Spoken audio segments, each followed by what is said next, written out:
Welcome to Capital Conquest, the podcast, where we take an in-depth look at the influencers who have made and continue to make Capital Conquest the extraordinary event that it is. My name is Scott Campsall, and today Hanshi John Thierien and I speak with Shihan Aline Camejo-DeLaRosa. Shihan is a 5th degree black belt in Kanru Jiu-Jitsu and a 2nd degree black belt in Goshindo. She also owns a Thierien Jiu-Jitsu school with her husband in Orleans, Ontario.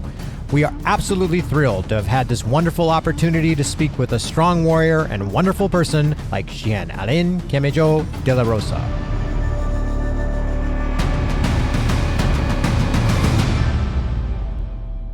The famous Aline DeLaRosa, a student of Valais and a student of Thierien Jiu-Jitsu. Aline, tell us about your background in martial arts. Oh boy, so we go back a long way. Imagine a 14-year-old kid in an underprivileged neighborhood attending a high school with no intent of continuing at school. And one day this young lady goes to school and she meets a new physical education teacher by the name of Alain Saïd. And unknown to her, her life was about to change. So with this new meeting with Alain Saïd, when I was 14 years old, I studied martial arts, and 30-some years later, I'm across the ocean running a Thierien Jiu-Jitsu school under World Capital Federation and living the life. And it's a little bit more than that. You're so modest, you know, you were such a great teacher and such a great martial artist. And if we go back in the Capital Conquest days, Aline, you were the best to do a demonstration. You put the best team together. The Thierien team was world-renowned, but that's not because of John Thierien. That's because of Aline DeLaRosa. So talk to us about putting those guys together. On that subject, I'm a true believer that it takes a village to raise someone. So Aline DeLaRosa did just not come up and become the person who put all those demos together. It all started when I first attended World Capital and Capital Conquest. So having all those instructors giving me skills and letting me discover new techniques, that's what come about putting those demos together.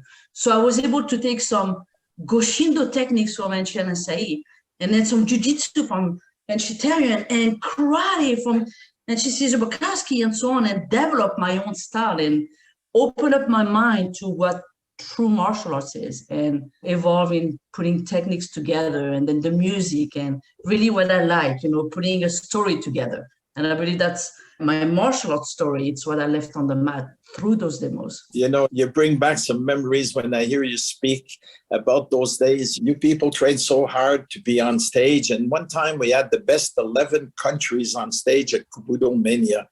There was not a bad one. There was not a bad one. They were all so good. And you were the leader of the band, because leading by example, but leading by coaching. And then you would approach me one year and you say, "We need fireworks." Fireworks? yeah. It's indoor. We did it.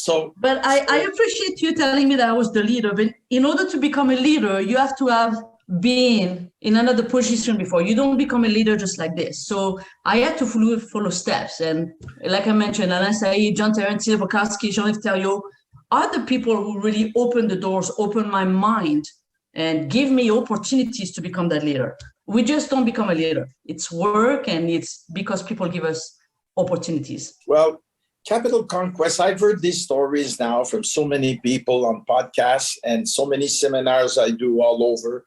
And people tell me that Capital Conquest changed my life.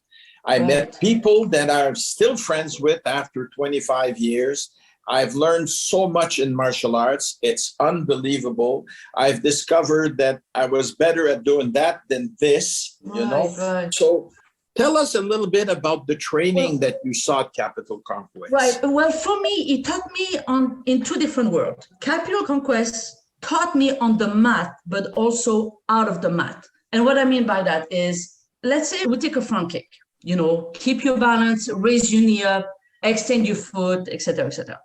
A front kick is a front kick, but it's how you're going to teach it that's going to make the difference. And that's what I learned at Capital Conquest. Look at people in the eyes, you know, the tone of voice, where do you exhale when you kick, how to approach a technique. And that's truly what I really enjoyed, is the different way of teaching from different instructors, different styles, and putting it all together, the diversity.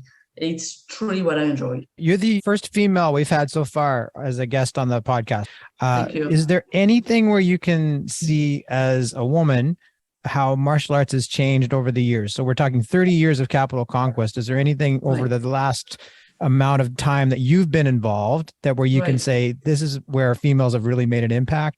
Well, I can tell you that when I first started, Scott, there was a difference between the male athlete and the female athletes. We were always not as fast, not as strong, not as something. And I feel that over the years, especially through Capital Conquest, because we were able to show the skills that we have and how we can, keep our hands up like anybody else, that the male athlete and the female athletes both have qualities that need to be developed. What I like about it is that we cannot really compare athletes. We can say, this athlete is really impressive because of this. And this athlete right here is impressive because of that.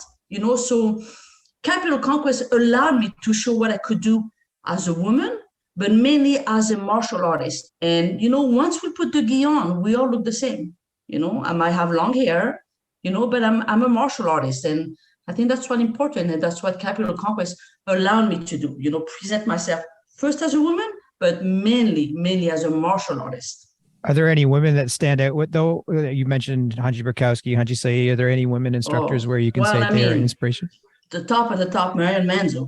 You cannot talk. You talk about energy. You talk about skills, about how to approach people, how to talk to someone, how to teach, how to smile, how to do anything. She's the top of the top. But I have to tell you that 30 years ago, I met a young lady by the name of Claire Mosconi. And we're about the same age. But this young lady totally changed my life. She was confident, energetic, smiling all the time. And she totally changed the way I approach my own students. She's the one that taught me, you're going to teach someone, bring yourself to that level. Look at them in the eyes. If you're going to teach a little dragon, get on one knee, look at them in the eyes. And it was incredible. I was just like, where's this coming from, So I would say that those two ladies are definitely the one that impacted my life the most. Yeah, I hope you don't think that I'm trying to demean it by saying, okay, well, there's these guy instructors and then there's these women instructors. If anything, I find, like you mentioned two amazing women. I think Kyoshi Manzo is incredible. And Claire, as I moved to Northern Karate and I started training with them, Claire was probably the most friendly. There were some people that stood out at the beginning, but she was one of the ones that seemed to be really outgoing. So yeah, I'm a big fan. I do remember one of the first Capital Conquest that we did in Ottawa. And I was new to the bow. I have never used a big stick, but they were so impressive. And I was very hesitant about going on the mat. And she was like, just let go, come on, let's have some fun. And you're going to learn. And eventually you're going to keep practicing and evolve and just relax, discover what you can do. She's an outstanding martial artist and a great human being, for sure. When you look and you speak about Claire Mosconi, I remember her too. At Capital Conquest, the whole family, the father, Nat Mosconi, would come in and he'd videotape everything. May he rest in peace. He left us too soon. And he was sitting with me at Capital Conquest and he was watching you guys. You and Claire were the oldest, and then they were like late teenagers. Right. Full of energy and crazy as hell. And we saw the future. And then I look at your students when they come to Capital Conquest. They have big eyes and they're like sponging all the techniques and the fun and the energy. I wish I was able to explain to them what influence attending Capital Conquest can have in one life. You look now, I have an 18-year-old daughter and she's like, oh, I can't believe Capital Conquest is just around the corner. Let's go, Mom. It just incredible. The opportunities that we get, the people that we meet, we make new friends, and it evolves into family. I truly believe that Capital Conquest, it's just a massive family that gets together and we get to practice martial arts and exchange, smile, laugh, sometimes cry because we laugh too much. I just feel so blessed. That's wonderful because I feel the same. I work 1 year to put this together, and I feel exactly when everybody starts to walk in and it's the opening day, it's like Christmas morning for me. It's like the family's here, the fun is here. We're going to have sweat equity, and it just keeps on going and going and going, where they're really the energizing bunnies, Right. And not just that, the diversity of martial arts that is presented.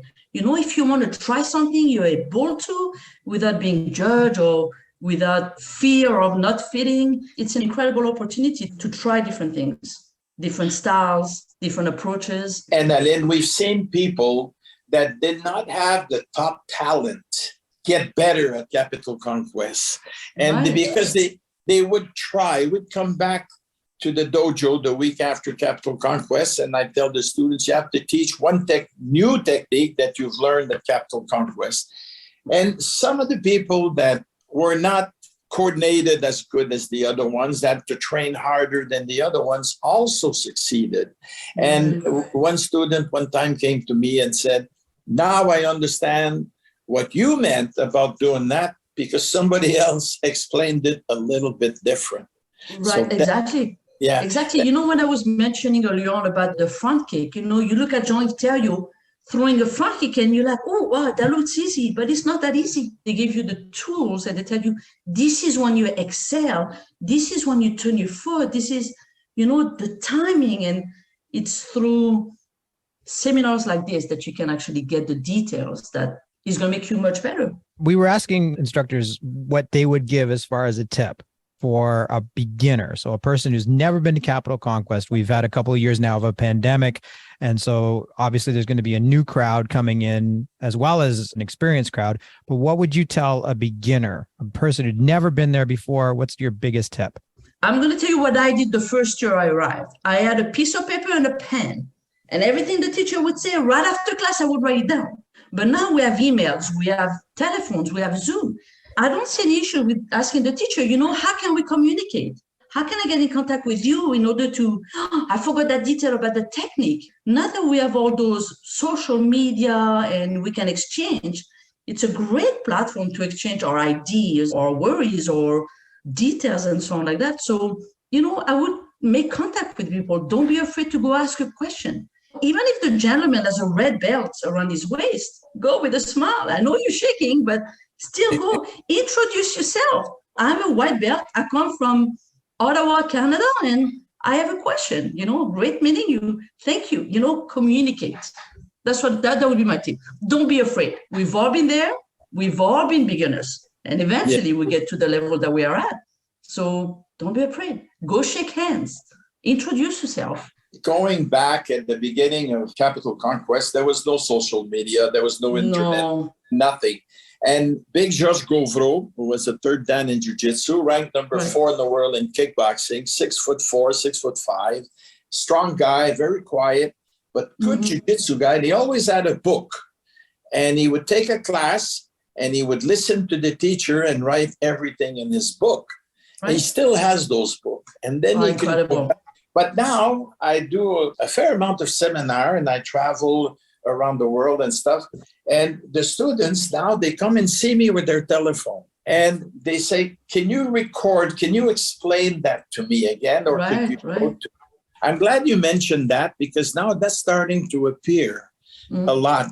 And I've never said no in my life. It's not my style. And I know that other instructors would say, okay, wait after the class, I'll show you again. That is good. What I like about the writing down, Hanshi, is that I can actually write it down with my own words. My English is so limited, although I'm getting much better, but it's still not my first language. So when I ask a question, I can actually translate what the instructor is telling me into my own words and put it down on paper. So this is what I enjoy a lot. I was thinking about what you were saying about going and communicating with the instructor afterwards. When I first started teaching full time, and I remember I emailed this instructor about Capital Conquest. I only had 2 students that were going, and I was worried because he didn't get the registration forms from my students because I hadn't got a response or anything. And that was Hanshi Thierien. And I remember going up to the stage and I just wanted to introduce myself because I just started. I'd been to a couple of Capital Conquests, but I've never officially met him. And I remember him looking at me, did everything work out okay with the email thing? And it just started, I think, with that. And so now we're talking Zoom. Now we're talking, you're right. We're like Facebook and all social media. These people are so reachable. So I really appreciate that tip. Yeah. So, Scott, what we can do, we can actually challenge someone. Let's challenge. So everybody is going to attend. Introduce yourself to 5 people per day. People that you don't know. Tell them. Go introduce yourself. You do 5 and I'm going to do 5 per day. Let's do it. Yeah, I like that. And that is always pretty good. Aline, I want to thank you so much for sharing with us your great moments at Capital Conquest, what you got out of it, and more than that, telling us what it did for you. Right. It's not, because I know you now, you're a mom, you got an 18-year-old girl. Oh, gosh. You have a Thierien school with your husband, and Right. You're my little sister for life, and Thank you look so so much. well. So thank you for sharing with us. We'll see you at Capital Conquest. You are most welcome, and we'll see you at Capital Conquest. I know you already, so I won't introduce myself to you, but I will find 5 people, and I will make new friends. I guarantee you. All right. Thank you, Aline. Capital Conquest will be happening November 4th, 5th, and 6th, 2022. For more information, you can go to the website at capitalconquest.org or find us on Facebook at facebook.com/capitalconquestwkf.